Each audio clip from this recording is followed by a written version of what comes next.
बहुत समय पहले की बात है।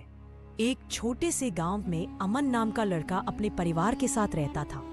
परिवार गरीब था, घर कच्चा था और खेत भी बहुत कम थे, पर उनके पास एक गाय थी। वही गाय इस परिवार की सबसे बड़ी संपत्ति थी। गाय के दूध से ही घर चलता था और उसी के सहारे अमन अपनी पढ़ाई भी करता था। अमन का सपना था कि वह पढ़ लिख कर अपने परिवार की गरीबी मिटाए, लेकिन उसका जीवन आसान नहीं था। सुबह सुबह वह सबसे पहले गाय को चराने ले जाता, फिर दूध निकालकर बाजार में बेचता और उसके बाद स्कूल भागता। कई बार थकान इतनी ज्यादा होती कि किताब खोलते खोलते उसकी आंख लग जाती। गांव के लोग भी अक्सर ताना मारते, अरे ये तो ग्वाला है, ये पढ़ाई करके क्या कर लेगा। समय बीतता गया। एक दिन गांव में वार्षिक परीक्षा का समय आ गया। अमन पूरी मेहनत से पढ़ाई कर रहा था, लेकिन ठीक उसी समय उसकी गाय बीमार पड़ गई। अब बड़ी समस्या थी। अगर वह गाय की देखभाल करता तो स्कूल देर से पहुंचता, और अगर परीक्षा देने जाता तो घर का खर्च रुक जाता।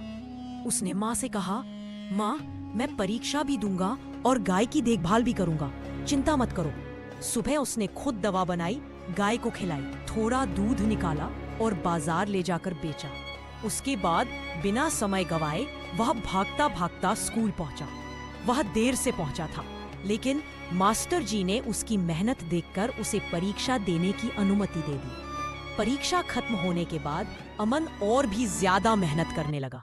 दिन में गाय की सेवा, शाम को दूध बेचना और रात में पढ़ाई करना उसका रोज का काम बन गया। धीरे धीरे गाय भी पूरी तरह से ठीक हो गई। कुछ महीनों बाद जब रिजल्ट आया को पूरे गांव में हलचल मच गई। अमन ने पूरे स्कूल में टॉप किया था। लोग हैरान थे। वही अमन जिसे कभी वह गवाला कहकर चिढ़ाते थे, अब सबके लिए मिसाल बन चुका था। गांव वाले अब समझ गए कि मेहनत और शिक्षा की ताकत सबसे बड़ी होती है।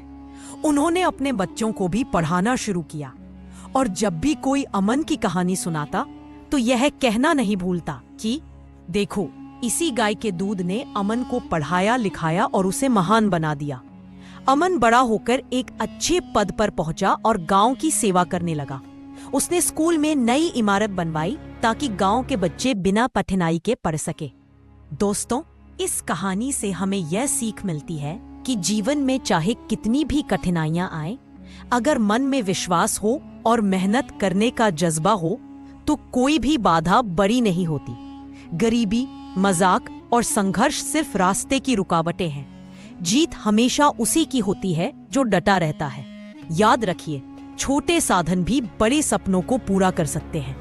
मेहनत और ईमानदारी कभी व्यर्थ नहीं जाते, और अगर आपके पास विश्वास है तो दुनिया की कोई ताकत आपको रोक नहीं सकती।